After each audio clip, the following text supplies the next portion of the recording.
One of the interesting things I saw on Xoxzo's website was one of the values is continuous improvement, like Keizuku Kaizen. You've been running Xoxzo for 14 years now. So how do you keep innovating in like such a long term with a small group? In terms of product development, as I mentioned just now, it's mostly driven by customer request and what they tell us, and then what we think they want to do based on the actions that they're taking. So that's how we progress in terms of product development. Those are our main ingredients in terms of Keizuku Kaizen for product development. I don't particularly follow the updates from competitors. I believe they have their own path and their own customers that they're looking at. I don't really do it on a daily basis, maybe once a year. I'll go through the news on what other competitors are doing, but it's not my main point of validation. So validation is usually when a customer tells us, okay, this is what we want. The biggest part in the Keizuku Kaizen though is actually not that, or even not the product itself.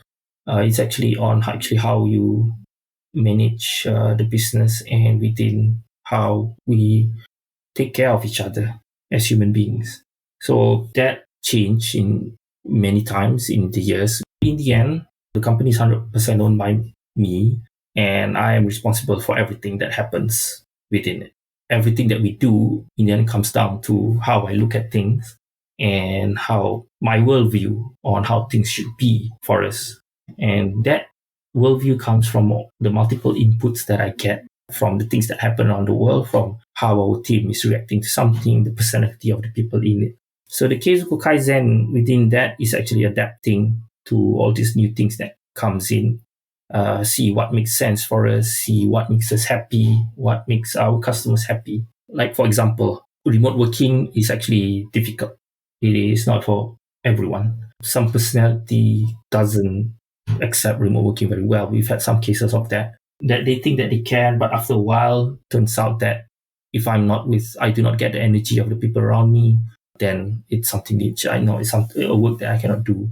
So we try to make it easier for people, for example, to allow them to give them some allowance to go to co-working spaces, for example. We also improve the way we communicate. First it was using Skype and only email, but now we have all this Slack, but Slack is still not enough. We tried all these other tools to move towards a more asynchronous communication that allows us to keep track of the reasons why we decide on something, which is always, you always lose track of that. And 10 months down the line, you can't remember, okay, why did actually we decide about that? So the improvements, to keep track of this, the tools that we use, the processes that we use, that also fits with the temperament of the team, personality of them.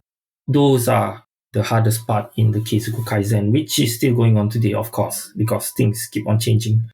As you know, there's 3 things in life